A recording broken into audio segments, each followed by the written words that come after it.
El conde de Montecristo de Alejandro Dumas. Segunda parte. Sinbad el marino. Capítulo 6. Morrel e hijos. El que hubiera abandonado Marsella algunos años antes, conociendo a fondo la casa de Morrel, y hubiese vuelto en la época a que hemos llegado con nuestros lectores, la habría encontrado muy cambiada.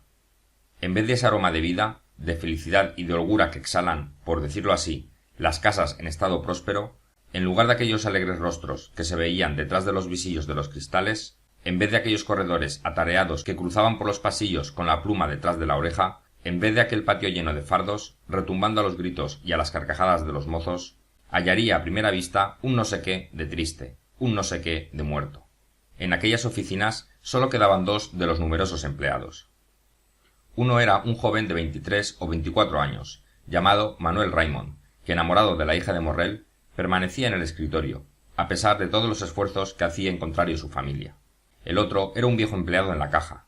Llamábase por apodo Cocles, apodo que le habían dado los jóvenes que en otro tiempo henchían aquella casa poco menos que desierta, y apodo, en fin, que había sustituido tan por completo a su propio nombre que, según todas las probabilidades, no habría vuelto ahora a la cabeza si le llamaran por aquel.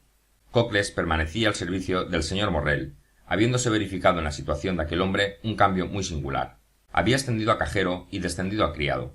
No por esto dejaba de ser siempre el mismo Cocles, bueno, leal, sufrido, pero inflexible en cuanto a la aritmética, en lo cual se las tenía tiesas hasta con el mismo señor Morrel, aunque no conociese otra teoría que su tabla de Pitágoras, que se sabía de memoria, ya de corrido, ya salteado, y a pesar de cuantas artimañas se emplearan para hacerle cometer un error. Cocles era el único que se mostraba impertérrito en medio de la general desgracia que pesaba sobre la casa de Morrel, pero no se juzgue mal de esta impasibilidad, que no era falta de cariño, sino todo lo contrario, una convicción invencible. Así como las ratas, que según dicen, van abandonando poco a poco el buque, sentenciado de antemano por las borrascas a irse a pique, así como estos animales egoístas, cuando eleva el ancla, ya lo han abandonado del todo, así la turba de agentes y corredores que vivía de la casa del armador habían ido poco a poco desertando del despacho y de los almacenes, como ya se ha dicho, pero Cocles los vio marcharse sin pensar siquiera en la causa. Todo en él, repetimos, se reducía a cuestión de números, y como en los 20 años que llevaba en el escritorio de Morrel había visto siempre efectuarse los pagos con tanta exactitud, no comprendía que pudiera faltar aquella exactitud ni suspenderse aquellos pagos, como el molinero que posee un molino en un río muy caudaloso no comprende que pueda secarse el río. Hasta la fecha, en efecto, nada había podido destruir la creencia de Cocles. Los pagos del fin del mes anterior se efectuaron con rigurosa puntualidad. Cocles había rectificado una equivocación de 80 sueldos cometida por el naviero contra su bolsillo, y el mismo día se los había devuelto. Morrel, con una sonrisa melancólica, los tomó y los echó en un cajón casi vacío, diciéndole: «Bien, Cocles, sois el non plus ultra de los cajeros». Y Cocles se marchó reventando de orgullo, porque un elogio del señor Morrel, el non plus ultra de los hombres honrados de Marsella, lo apreciaba más que una gratificación de 50 escudos. Pero desde ese fin de mes tan glorioso había pasado el señor Morrel horas muy crueles. Para atender aquellos pagos agotó todos sus recursos, y hasta había hecho personalmente un viaje a la feria de Soquer a vender algunas alhajas de su mujer y de su hija, y una parte de su plata, temeroso de que el recurrir en Marsella a tales extremos hiciera dar por segura su ruina. Con tal sacrificio pudo salir del apuro la casa de Morrel, pero la caja quedó completamente exhausta.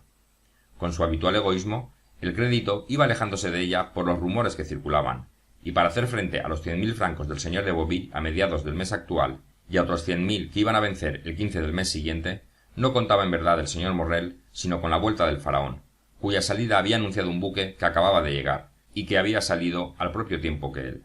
Pero la llegada de este buque, procedente como el faraón de Calcuta, fue 15 días atrás, mientras que del faraón no se tenía noticia alguna.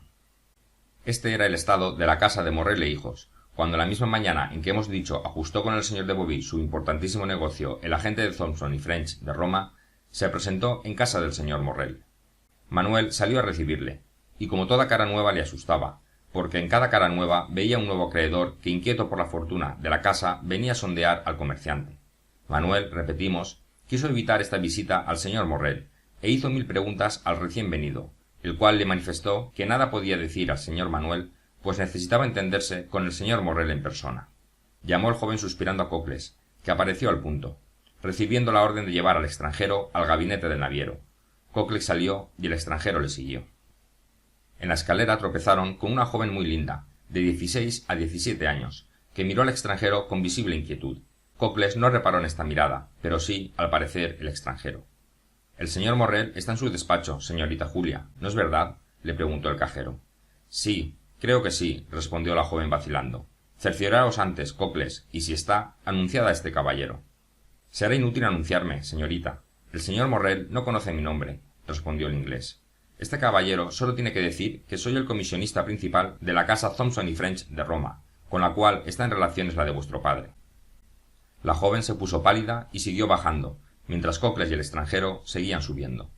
Ella entró en el despacho de Manuel, y Cockles, con una llave que poseía para entrar a todas horas en el de su amo, abrió una puerta situada en un rincón del rellano del piso segundo, condujo al extranjero a una antesala, abrió otra puerta, que volvió a cerrar detrás de sí, y dejando un instante a solas al comisionado de la casa de Thomson y French, regresó al punto, haciéndole señas de que podía entrar.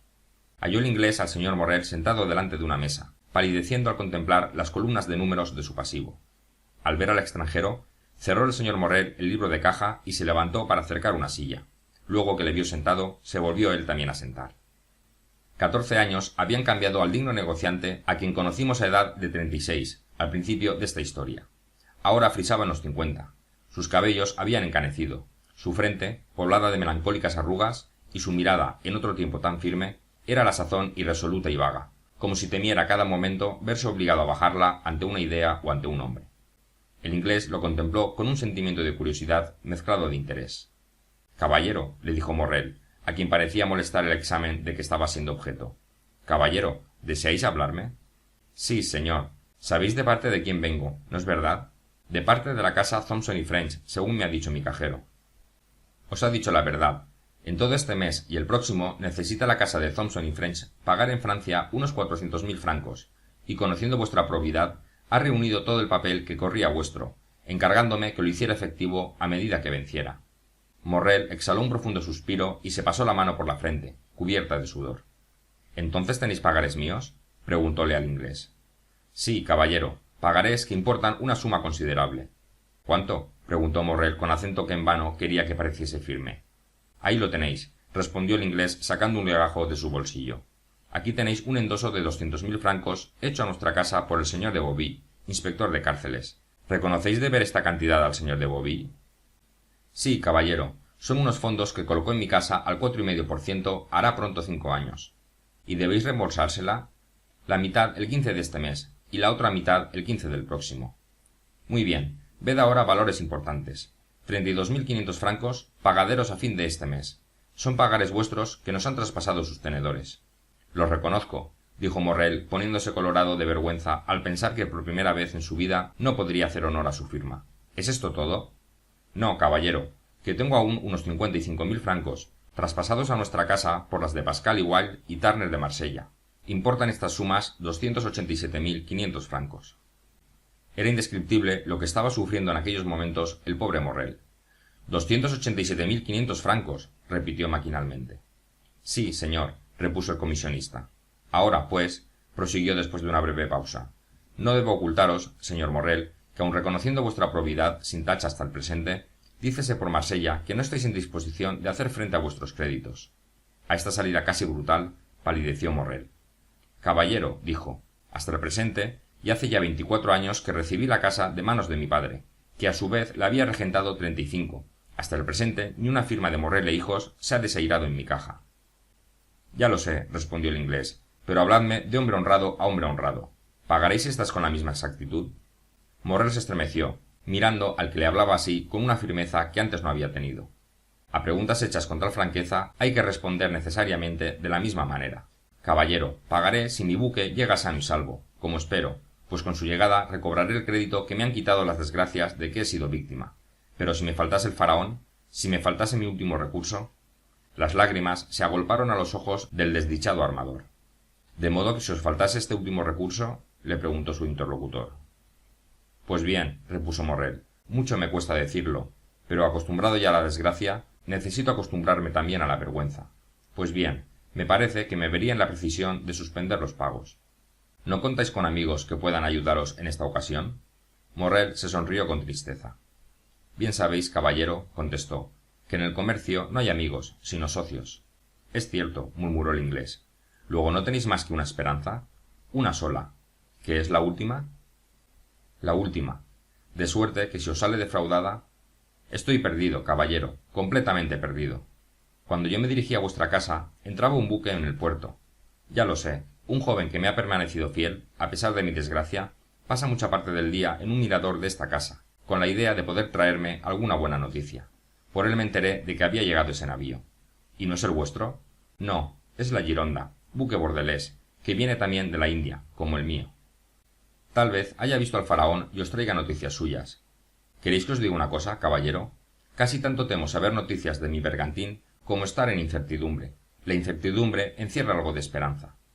Luego añadió el señor Morrel con voz sorda. Esta tardanza no es natural. El faraón salió de Calcuta el 5 de febrero. Hace más de un mes que debía haber llegado. ¿Qué es eso? Dijo el inglés aplicando el oído. ¿Qué es ese barullo? Oh, Dios mío, ¿qué ocurrirá ahora? Exclamó Morrel palideciendo. En efecto, en la escalera se oía un ruido extraordinario, gentes que iban y venían y hasta lamentos y suspiros.